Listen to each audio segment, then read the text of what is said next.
Assalamualaikum warahmatullahi wabarakatuh. Perkenalkan, saya Aulia Afifah. Ini merupakan podcast pertama dari kepengurusan Swasembada Asa periode 2020-2021. Di podcast kali ini kita akan membahas sedikit tema tentang ketahanan pangan di masa pandemi.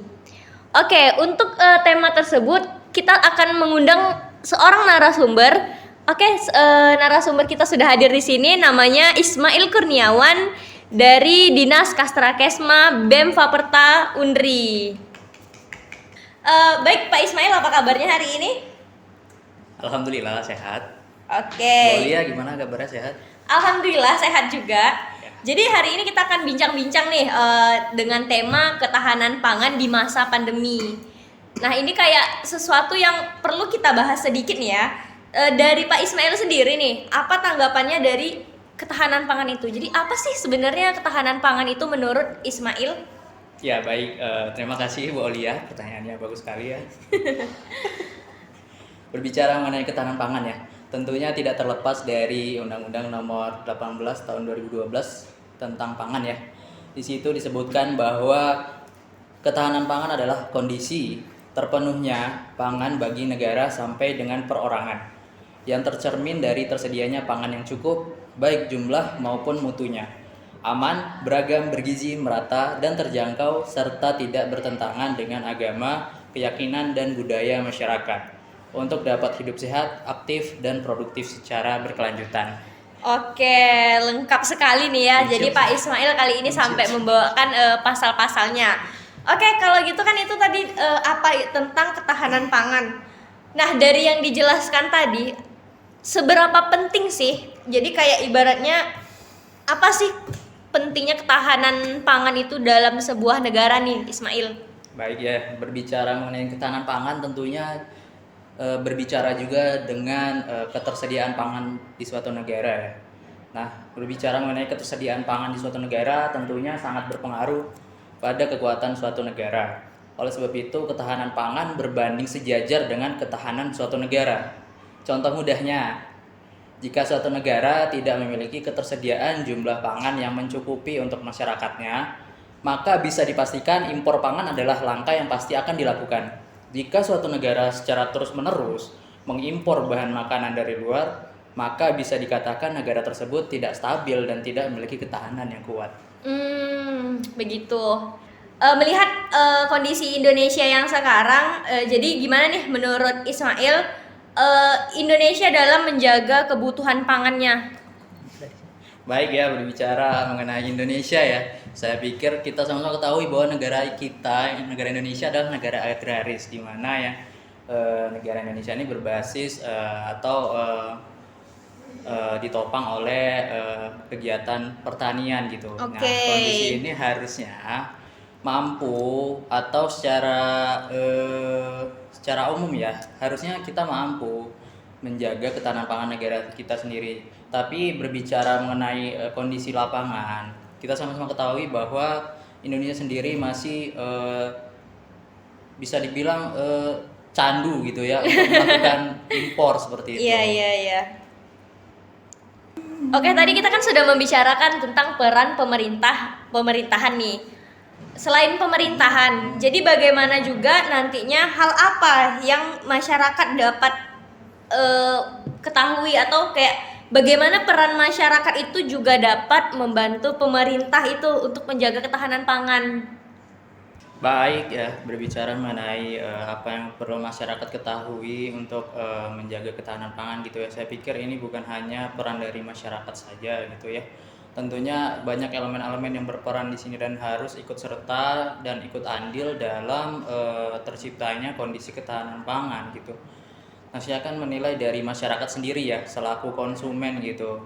Secara ilmu ekonominya tentunya sebagai konsumen menginginkan harga yang murah dan juga kuantitas yang banyak seperti itu ya. Nah, begitu juga dengan sebaliknya gitu, dari sisi produsen atau petani sendiri gitu, tentunya menginginkan harga yang maksimal,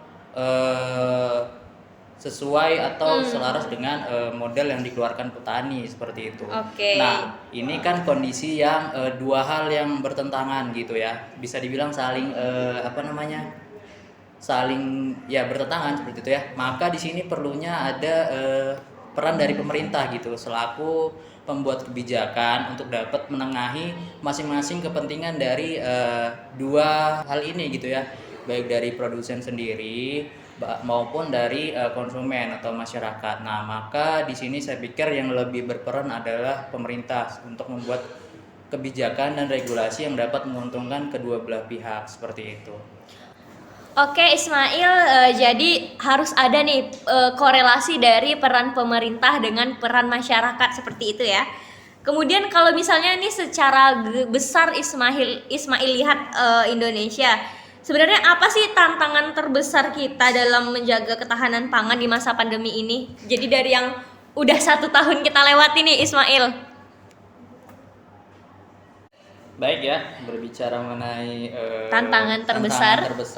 ya. Oke. Sama-sama kita ketahui bahwa komoditas, terutama saya akan berbicara padi ya, gitu ya, sebagai komoditas ekonomi negara Indonesia sendiri, sangat berperan penting yang bisa juga sebagai komoditas ekonomi tadi ya, yang bisa mendatangkan keuntungan gitu. Contohnya saja pada masa di mana Indonesia memiliki ketahanan pangan yang sangat kuat dan menjadi lumbung padi dunia. Tanaman pangan merupakan komoditas terbesar yang bisa dijual ke luar negeri dan menghasilkan pendapatan yang bisa dimanfaatkan oleh negara. Ini disebabkan oleh tingginya permintaan dari luar negeri karena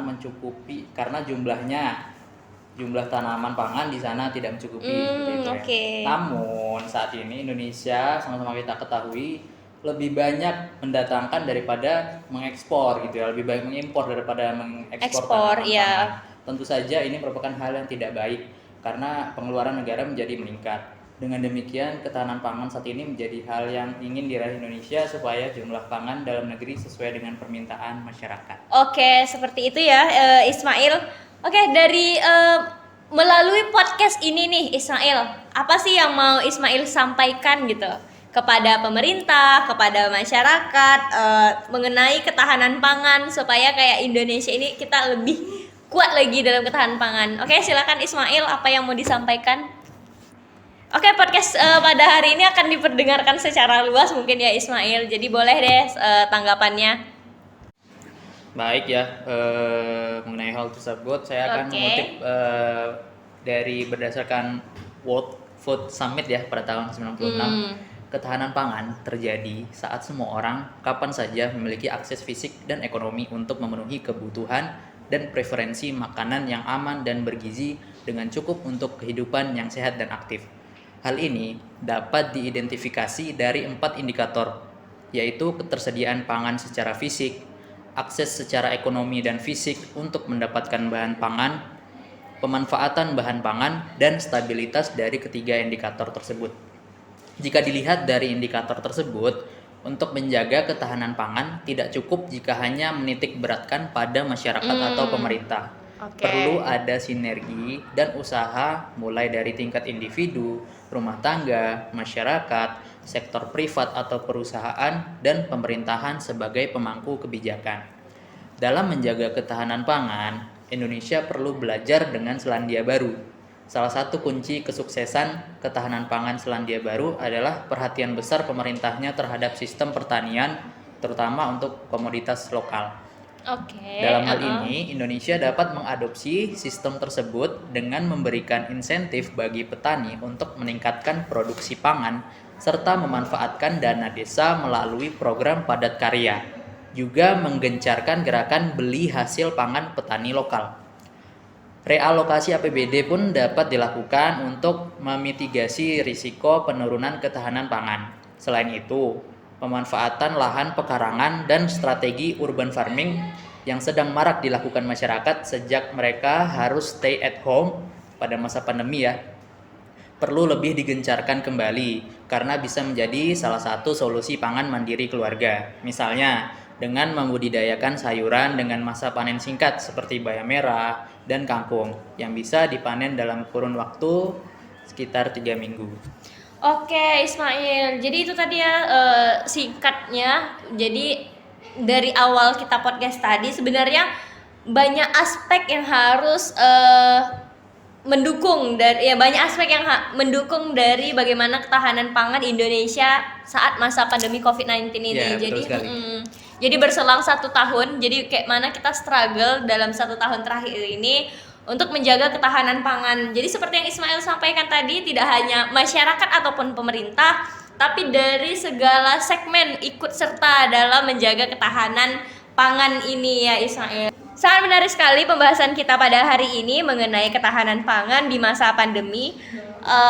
Semoga nanti kita bertemu lagi di podcast-podcast selanjutnya dengan narasumber yang juga nanti tak kalah luar biasa dengan tema-tema pembahasan podcast yang juga tak kalah menarik. Sekian dari saya. Assalamualaikum warahmatullahi wabarakatuh.